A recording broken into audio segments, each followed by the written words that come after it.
Chodesh Tov Umvorach, inspiration chassidique du jour, premier jour de Adar Aleph.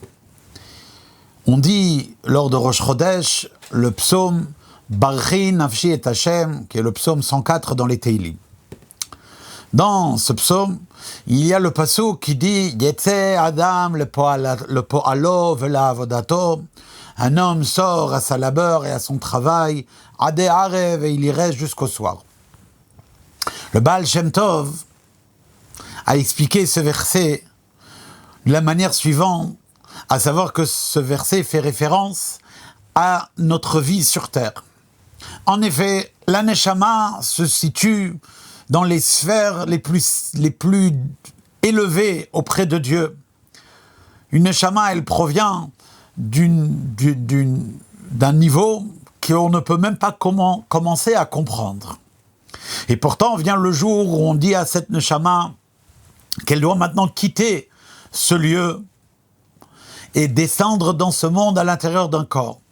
Yetze Adam, le Adam qui est la Neshama dans toute sa perfection doit sortir de ce niveau de perfection pour sortir de là-bas et descendre jusqu'à dans ce monde aussi bas qu'il soit. Et pourquoi cela?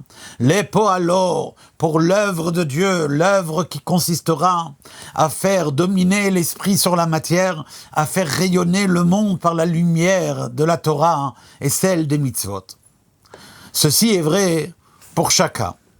Ensuite, vela avodato, et aussi pour le travail qui est le sien, celle de cette neshama-là, de cette personne particulière. En effet, Akadosh Baruch Hu a donné une mission toute particulière, individuelle, à chaque personne. Et ce travail-là devra se faire tant qu'il est temps, Adé Arev, jusqu'au soir de la vie. Car lorsque la fin de la vie viendra et que la neshama remontera, alors il ne sera plus possible de compléter ou de rajouter quelque chose. Car Hayom, aujourd'hui, sur terre, c'est là où tout se joue et c'est là où tout doit se faire. Le Harizal, Rabbi Yitzhak Luria, quant à lui, a donné dans ce verset un sens encore plus profond. Et il a expliqué qu'il s'agit ici de la neshama telle qu'elle quitte ce monde. Yetze Adam, l'homme s'en va, l'homme part. La neshama, qui est l'homme véritable, l'homme de valeur, c'est la neshama. Il part de ce monde. Où est-ce qu'elle va, la neshama? Les fo'alo, elle va pour pouvoir enfin bénéficier de ce qu'elle a œuvré. Elle va recevoir son œuvre. Au Gan Eden, la neshama peut recevoir le plaisir de toute l'étude de la Torah qui s'est passée pendant sa vie sur terre.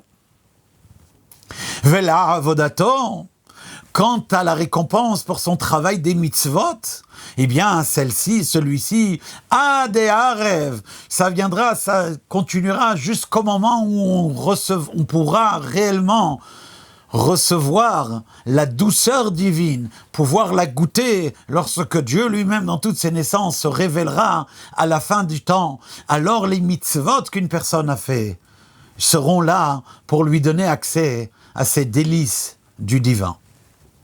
Kol Tov.